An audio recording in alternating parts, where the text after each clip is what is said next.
नमस्कार, बुलेटिन में आपका स्वागत है। मैं हूं आपके साथ आशा सरमाल। चलिए शुरुआत करते हैं बुलेटिन की इस वक्त की बड़ी खबर से शुरुआत करेंगे। आपको बताते चले कि लगातार आप देखिए डेली वेजर्स के हवाले से बड़ी खबर देखने को मिल रही है, जहां पर एक चेतावनी जारी कर दी गई है। 6 सितंबर को सांबा में हाईवे पर धारा 144 को तोड़ेंगे पीएचई के डेली वेजर्स और जिला स्तर पर थालियां बजाकर होगा यहां पर प्रदर्शन। 22 जून से शुरू हुआ आंदोलन लगातार गति पकड़ रहा है। इस वक्त की बड़ी अपडेट जिला सांबा से देखने को मिल रही है, जहां पर पीएचई के डेली वेजर्स ने एक धरना प्रदर्शन करने की चेतावनी दे दी है कि 6 सितंबर को सांबा में धारा 144 को यहां पर तोड़ा जाएगा और उसके बाद धरना प्रदर्शन किया जाएगा। आपको याद दिलाते चले कि प्रशासन की तरफ से जम्मू श्रीनगर नेशनल हाईवे पर भी किस तरह से काम किया गया, लेकिन इस बीच में जम्मू पठानकोट हाईवे पर धारा 144 यहां पर लगाई गई है कि किसी भी तरह का प्रदर्शन आप नेशनल हाईवे पर नहीं कर सकते हैं। लेकिन इस वक्त बड़ी चेतावनी जिला सांबा से डेली वेजर्स देते हुए नजर आ रहे हैं, जहां पर आप देखिए 22 जून से ये आंदोलन शुरू हुआ था, लेकिन अब कहीं ना कहीं प्रशासन पर पूरी तरह से सवालिया निशान ये दागते हुए नजर आ रहे हैं। इस वक्त की बड़ी अपडेट डेली वेजर्स के हवाले से देखने को मिल रही है, जहां पर डेली वेजरों ने अब चेतावनी जारी कर दी है कि नेशनल हाईवे पर धारा 144 का उल्लंघन किया जाएगा और उसके बाद यहां पर धरना प्रदर्शन किया जाएगा। लेकिन इसके साथ साथ आपको बताते चले कि धारा 144 लगाने के बाद 4 से ज्यादा लोग एक जगह पर इकट्ठे नहीं हो सकते हैं और 3 साल से ज्यादा की सजा इसे तोड़ने पर हो सकती है। लेकिन इस बीच में भी चेतावनी किस तरह से डेली वेजर्स की तरफ से दी गई है, ये देखने वाली बात है। अब देखना ये होगा कि कल 6 सितंबर है और 6 सितंबर के दिन किस तरह से डेली वेजर्स जो है वो घेराव करते हुए नजर आएंगे, क्योंकि एक बड़ी चेतावनी डेली वेजर्स की तरफ से दे दी गई है। जल शक्ति विभाग के ये डेली वेजर्स हैं जो पिछले 22 जून से ही धरना प्रदर्शन कर रहे हैं और अपनी लंबित पड़ी हुई मांगों को मनवाने की कोशिश हो रही है। लेकिन उस बीच में किस तरह से यहाँ पर काम हुआ है, ग्राउंड पर कितना काम किया गया, ये बड़ा सवाल है। लेकिन अब सबसे बड़ी बात यहाँ पर देखिए, चेतावनी जिस तरह से जारी की गई है डेली वेजर्स की तरफ से कि आने वाले समय में घेराव यहाँ पर किया जाएगा और साथ ही साथ नेशनल हाईवे पर धारा 144 का उल्लंघन किया जाएगा। ऋषि खजूरिया हमारे संवाददाता हमारे साथ जुड़ चुके हैं। ऋषि, धारा 144 लगाई गई थी, लेकिन अब उसे तोड़ने का भी ऐलान कर दिया गया है पीएचई डेली वेजर्स की तरफ से। देखिए बिल्कुल आशा, आपको बता दें कि पीएचई डेली वेजेस का जो संघर्ष है अब वो एक सीमा पर जाकर जो वो जरूर खत्म होगा और कहीं ना कहीं तमाम पीएचई डेली वेजेस ने ठान के रखा है कि जब तक हमारा ये मसला हल नहीं होता हम ये संघर्ष को आगे लगातार बढ़ाते जाएंगे, चाहे कितनी भी धाराएं हमारे ऊपर लगा दीजिए, चाहे 144 हो या 288 हो। लेकिन जिस तरह से तमाम अगर सेंट्रल बॉडी देखे पीएचई डेली वेजेस की, तो आज सांबा हेडक्वार्टर में पहुंची हुई है पीएचई सब डिवीजन में और एक जिला स्तर पर इनकी तरफ से कूच की गई है कि जितने भी तमाम इनके साथी संघर्ष कर रहे हैं उनको और ज्यादा उनका मोराल हाई किया जाए, उनको बूस्ट किया जाए कि अपना संघर्ष हम किसी एक मुकाम पर पहुंचाकर ही दम लेंगे। जिसके चलते मेरे साथ कुछ साथी है जो सेंट्रल बॉडी के जम्मू से आए हुए हैं या कुछ सांबा के हैं, उनसे मैं जानने की कोशिश करूंगा। लेकिन 8 सितंबर को एक थाली बजाओ रैली जो वो निकाली जाएगी, रोड शो किया जाएगा और उसमें जो धारा 144 का लगातार हम जिक्र कर रहे हैं कि जिला प्रशासन सांबा ने हाईवे पर 144 इंपोज किया है कि कोई भी इस तरह की रैली, प्रोसेशन या धरना नहीं होंगे। लेकिन इस 144 धारा को ये तोड़ेंगे पीएचई डेली वेजेस। लेकिन यहाँ पर सवाल ये है कि धारा 144 को अगर तोड़ा जाता है तो 3 साल से ज्यादा की सजा भी हो सकती है, कार्यवाही भी हो सकती है, जो प्रशासन की तरफ से कहा भी गया है कि उल्लंघन होने पर कार्यवाही की जाएगी। क्या लगता है कि बीच का रास्ता निकालकर काम करने की जरूरत है?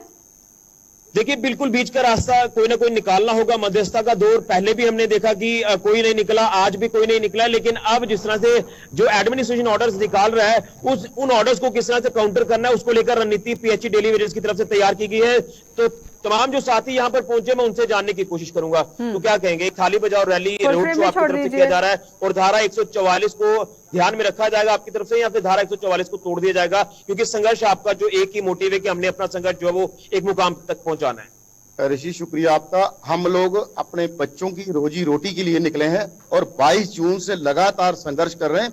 ये थाली बजाओ जो रैली है, ये प्रधानमंत्री साहब ने जब हम लोगों ने कोरोना की पीक में रेड जोन में या हर उस जगह काम किया, जब सभी ऑफिसर और सब लोगों को ये हिदायत थी सरकार की तरफ से कि वर्क फ्रॉम होम कीजिए, लेकिन हमारे डेली वेजरों को ये हिदायत थी, ये डायरेक्शन थी कि आप घर घर पानी पहुंचाइए। तो हमने उस डायरेक्शन को माना, हमने अपना फर्ज समझा कि इस इंसानी जात को, इस मनुष्य को बचाना है।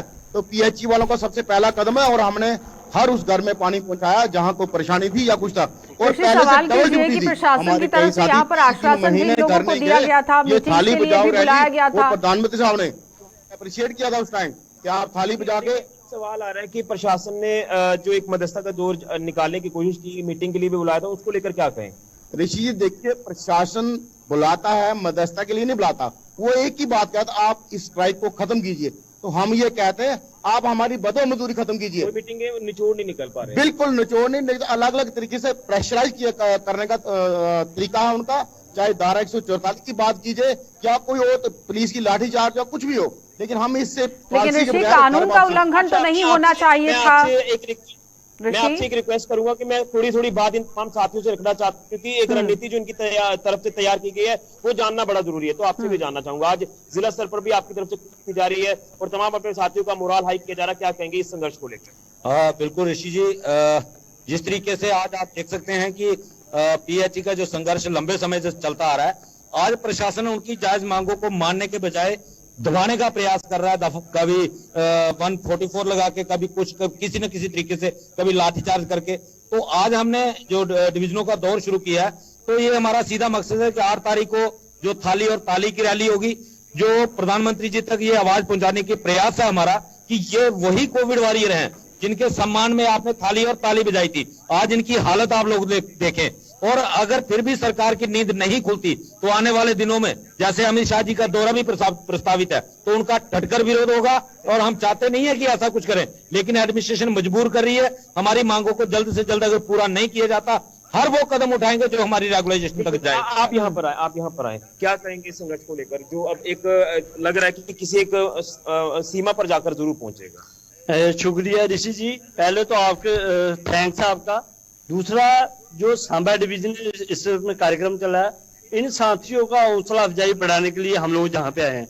रही बात दूसरी 8 तारीख के कार्यक्रम की, उसका मेन उद्देश्य ये है कि 76 डे से हम लोग धरने प्रदर्शन पे बैठे हुए हैं। तो एलजी प्रशासन कुंभकर्ण की नींद सोया हुआ है, तो थालियों ताली बजा के हम एलजी प्रशासन का स्वागत भी करेंगे और निंदा भी करेंगे कि जब तक आप लोग सोए रहोगे हम लोग रोडों पे परेशान होते रहेंगे।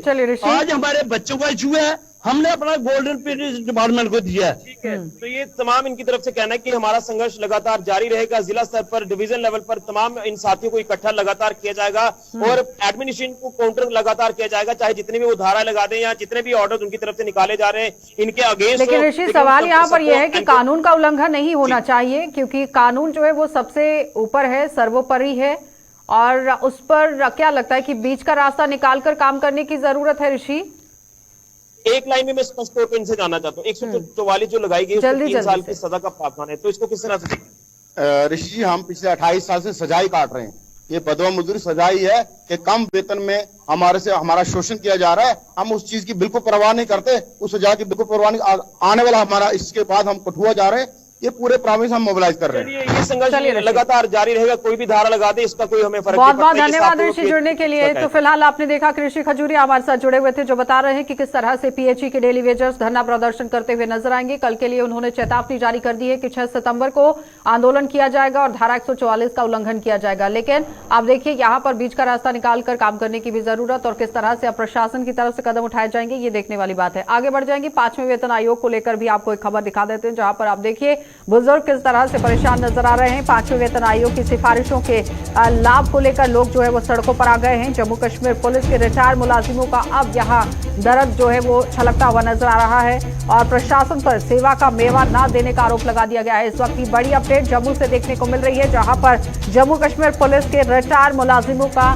दर्द छलक रहा है और पूरी तरह से वो अपना दुख यहाँ पर बयां कर रहे हैं। 5वें वेतन आयोग की सिफारिशों के लाभ को मद्देनजर रखते हुए सड़कों पर बुजुर्ग देखे गए हैं। इस वक्त की साफ तस्वीरें भी आपको दिखाएंगे, लेकिन इस बीच में आप देखिए प्रशासन पर सेवा का मेवा न देने का आरोप किस तरह से आम लोगों की तरफ से लगा दिया गया है। ऑल जे.एन.के रिटायर्ड पुलिस एनजीओ, और आप देखिए किस तरह से यहाँ पर काम करती हुई नजर आ रही है। लेकिन उस बीच में यहाँ किस तरह अब प्रशासन इस खबर पर संज्ञान लेगा, ये देखने वाली बात है, क्योंकि रिटायर्ड लोग हैं ये पुलिस डिपार्टमेंट के और उनकी तरफ से काफी परेशानी बताई जा रही है, सामने रखी जा रही है कि अभी तक जम्मू कश्मीर पुलिस से जो रिटायर्ड मुलाजिम हैं उनका जो दर्द है वो खत्म होने का नाम नहीं ले रहा है। और 5वें वेतन आयोग की सिफारिशों के लाभ को मद्देनजर रखते हुए सड़कों पर इन लोगों को देखा गया है। ऋतिका हमारी संवाददाता हमारे साथ जुड़ चुकी है। ऋतिका, आपसे जानना चाहेंगे, ये कोई पहला मौका नहीं है कि धरना प्रदर्शन हुआ हो, इससे पहले भी इन लोगों ने कई बार धरना प्रदर्शन किया, आज किस तरह से बातचीत की गई?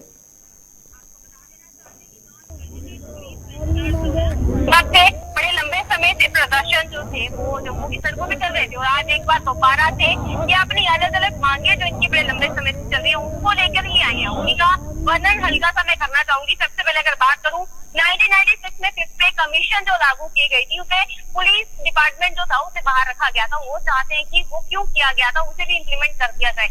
उसके बाद 10% तक रिजर्वेशन जो हायर एजुकेशन इंस्टीट्यूशन है वहाँ पे तमाम पुलिस के जो बच्चे आते हैं उन्हें जो रिजर्वेशन है वो 10% तक दिया जाए। उसके अलावा अगर मेडिकल अलाउंस की बात की जाए वो भी यहाँ पे सेंटर की अगर बात करें वो 1000 रुपए के हिसाब से देते हैं। लेकिन जम्मू कश्मीर स्टेट यूटी बन गया, यहाँ अभी तक 300 चलता है और भी बहुत सी डिमांड है जिनको लेके इनका प्रदर्शन काफी लंबे समय से चल रहा है, पर अब तक मुद्दा जो है वो हल नहीं किया गया। क्या लगता है कि अब क्या कोई आश्वासन प्रशासन की तरफ से सामने आ सकता है, क्योंकि अगर इतने लंबे समय से धरना प्रदर्शन कर रहे हैं, अपनी मांगों को सामने रख रहे हैं? आपको बता दें कि प्रदर्शन पहले भी होते थे, प्रदर्शन अब भी हो रहे हैं। पहले भी कोई बाहर निकल के नहीं आया कि जिन्होंने इतने साल अपनी जिंदगी के देश की सेवा में दिए हैं उनका मसला सुना जाए, उसे हल करने का प्रयास किया जाए।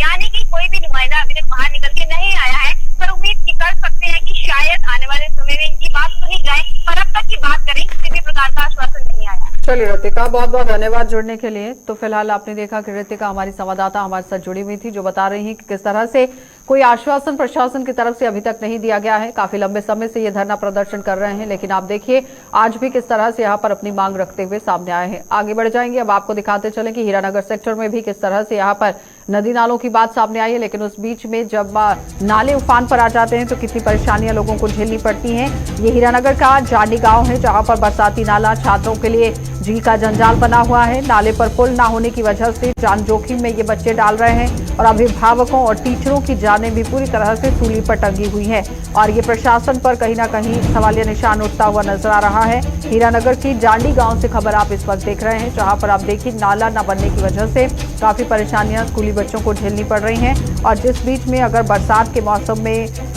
पानी ज्यादा हो जाता है, जल स्तर बढ़ जाता है, तो काफी तरीके से परेशानियां हो सकती हैं। लेकिन नाले पर पुल ना होने का वजह से ही देखिए परेशानियां किस तरह से झेलनी पड़ रही हैं। अभिभावकों और जो शिक्षक हैं उनको भी किस तरह से यहाँ पर समस्या से जूझना पड़ रहा है, ये आपके सामने है। क्योंकि हीरानगर से खबर इस वक्त आप देख रहे हैं, जहाँ पर मूलभूत सुविधाओं की बात होती है, लेकिन मूलभूत सुविधाएं कितनी हैं, साफ तस्वीरों में आप देखेंगे कि ये नाला किस तरह से स्कूली बच्चों की तरफ से पार किया जाता है, आने वाले जो लोग हैं उनकी तरफ से पार किया जाता है। समझिए जरा कि अगर बारिश का मौसम है, जल स्तर बढ़ जाता है, तो फिर इस रास्ते को पार किस तरह से किया जाएगा। क्योंकि छोटे छोटे बच्चे इस रास्ते से निकलते हैं, रोज स्कूल पहुंचना है, लेकिन उस बीच में किस तरह से ये नाला बनाया जाना चाहिए था, सवाल निशान। क्योंकि नाले पर पुल ना होने का खामियाजा आम जनता यहाँ पर भुगतती हुई, और साफ तस्वीरों में आप देखेंगे किस तरह से वो आर पार यहाँ पर होते हुए लोग जो है वो देखे जा रहे हैं, बच्चे देखे जा रहे हैं।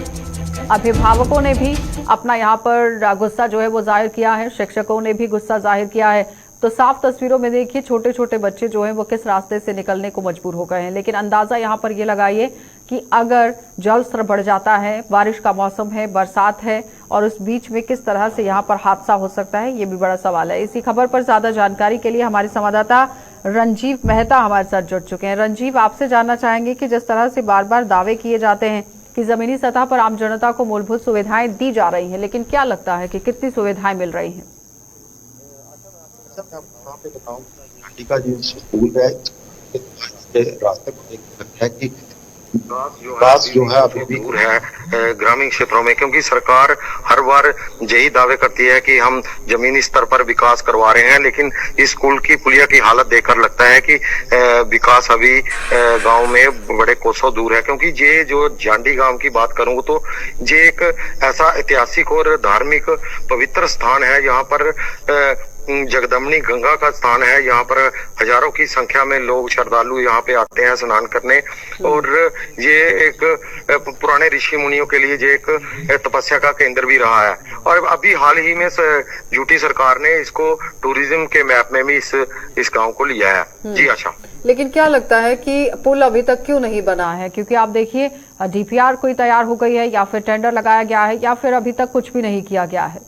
देखो मैम, ये पहले का बना हुआ है जो बरसात में हर साल बह जाता है, क्योंकि ये जो नाला है बरसाती नाला है और ऊपर पहाड़ों के एरिया से आता है, और जब भी बरसात आती है तो एकदम से इतना फ्लड आ जाता है कि स्कूल के अंदर में भी पानी घुस जाता है, और अपनी पुलिया इतनी छोटी बनाई गई है कि वो उसको भी बहा के ले जाता है, जिसके कारण यहाँ बच्चों को और अभिभावकों और शिक्षकों को और गाँव के लोगों बहुत बहुत को सभी को धन्यवाद दिक्कत है। रंजीव जुड़ने के लिए। तो काफी परेशानियां हीरानगर के लोगों को झेलनी पड़ रही है, जहां पर आप देखिए जांडी गांव से आप तस्वीरें देख रहे थे, जहां पर ये पुल बनाया तो गया है, लेकिन अक्सर जब भी बरसात आ जाती है तो उस वक्त ये बिल्कुल पूरी तरह से आप देखिए ड्रेन ऑफ हो जाता है, वॉश आउट हो जाता है, जिस पर काम करने की जरूरत है कि आखिर किस तरह से बरसात के मौसम में इस पूरी समस्या से बचा जाए। आगे बढ़ जाएंगे, अब आपको जिला रामबन लिए चलेंगे और रामबन से भी आपको खबर दिखा देते हैं, जहां पर आप देखिए किस तरह से अब प्रशासन जो है वो काम करता हुआ नजर आ रहा है। झीलों और तालाबों में यहाँ रामबन के गली बाजार जो है वो तब्दील होते हुए नजर आ रहे हैं। ड्रेनेज सिस्टम की बद से बदतर हालत की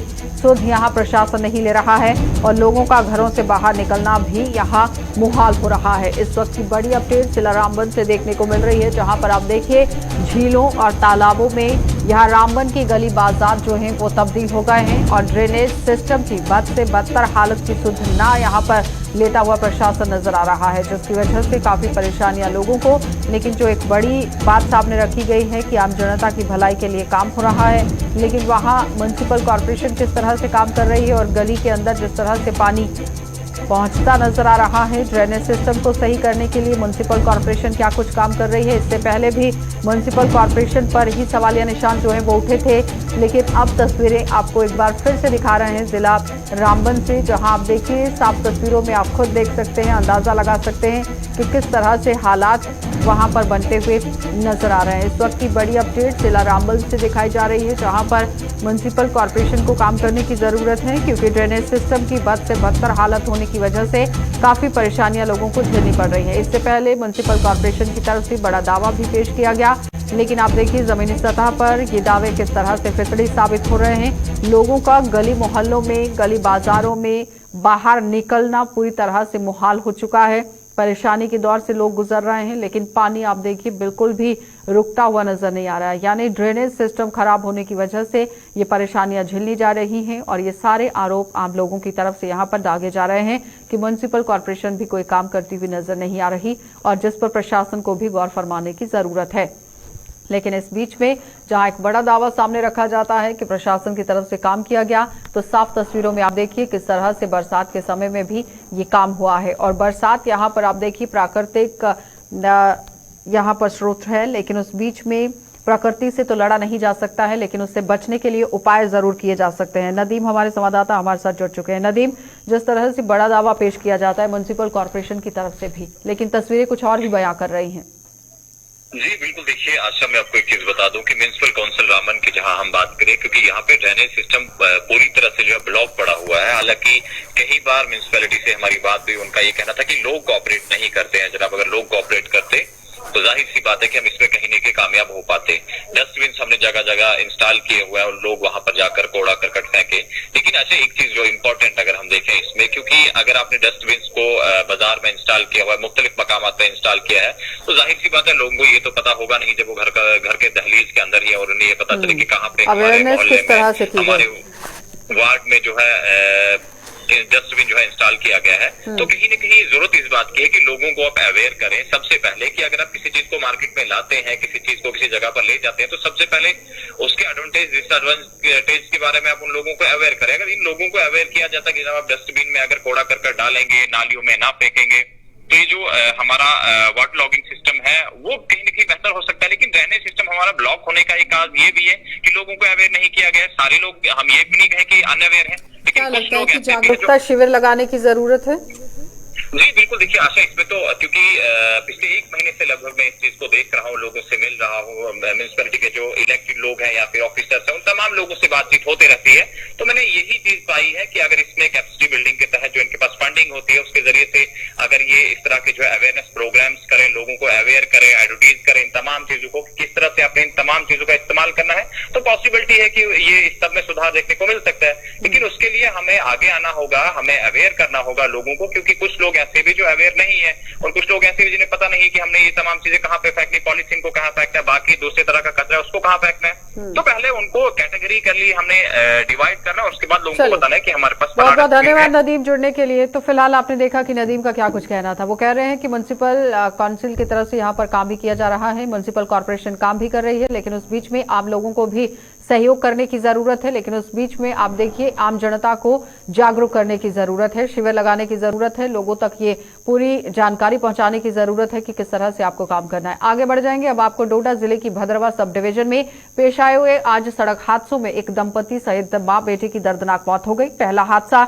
तब पेश आया जब पुल डोडा के यहां गलंगदर इलाके में और इसके नजदीक ही एक ऑल्टो कार चालक द्वारा नियंत्रण खो देने से नाले में जा गिरी और ये हादसा पेश आते ही पुलिस और स्थानीय लोगों ने रेस्क्यू ऑपरेशन चलाकर 5 घायलों को अस्पताल पहुंचाया, जहां डॉक्टरों ने 4 लोगों को मृत घोषित कर दिया। और मृतकों की पहचान सत्यदेवी पत्नी नसीब सिंह, सत्यदेवी के बेटे विक्रम सिंह और लेखराज की पत्नी सतीशा देवी के रूप में की गई। ये सभी यहां शिवा इलाके में रहने वाले थे। वहीं इस हादसे में घायल नसीब सिंह का अस्पताल में इलाज जारी है। उधर दूसरा हादसा तब पेश आया जब पुल डोडा से भद्रवा की ओर जा रही एक कार मुगल मार्केट के नजदीक फिसलकर नीरू दरिया में जा गिरी और इस हादसे में कार में सवार 2 लोगों की मौत हो गई, जबकि तीसरा घायल हो गया है। और मृतकों की पहचान सज्जाद अहमद निवासी भलारा भद्रवा और रविंद्र कुमार के रूप में की गई, जबकि घायल हुए यहां पीयूष मनहास निवासी हिमोट भद्रवा को इलाज के लिए अस्पताल में भर्ती कराया गया।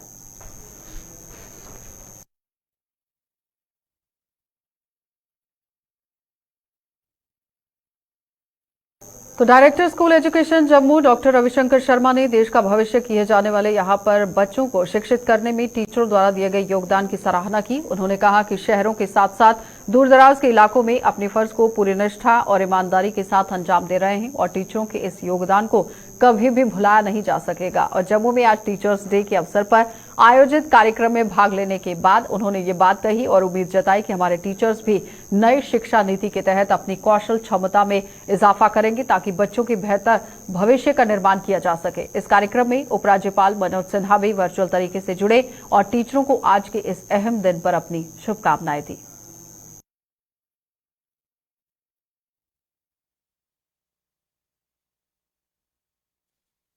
बड़ी दूर दराज के इलाकों के में काम कर रहे हैं, स्कूलों में काम कर रहे हैं और दुर्गम जो पहाड़ी इलाके हैं उसमें काम कर रहे हैं। हम सब उनके प्रति अपनी जो ग्रेटिट्यूड है वो प्रकट करते हैं और उनका धन्यवाद करते हैं और ये आशा करते हैं कि वो जो हमारी नई आने वाली पीढ़ी है उनके प्रति जो है बहुत अच्छी तरह से उन्हें जिस तरह से वो पढ़ा रहे हैं और आगे पढ़ाते रहेंगे, अपनी कैपेसिटी बिल्ड करेंगे, अपनी जो और अच्छी तरह से नई शिक्षा नीति के तहत उनको पढ़ाएंगे, कंसेप्चुअल लर्निंग करेंगे और जो उनका जो भी उनके एफर्ट्स हैं वो जाया नहीं जाएंगे। उनको हम जानते हैं कहाँ पे वो कितनी दुर्गम स्थितियों में काम कर रहे हैं और उनका जो है हम पूरी अच्छी तरह से ध्यान रखेंगे और उनके जो भी कोई ऐसी ग्रीवेंसेस होंगी या उनकी जो ज़रूरी चीज़ें होंगी तो वो उन तक ज़रूर पहुँचाएंगे। चलिए बुलेटिन में फिलहाल इतना ही। देश और दुनिया की खबरों के लिए आप बने रहिए गुलिस्तान न्यूज़ के साथ।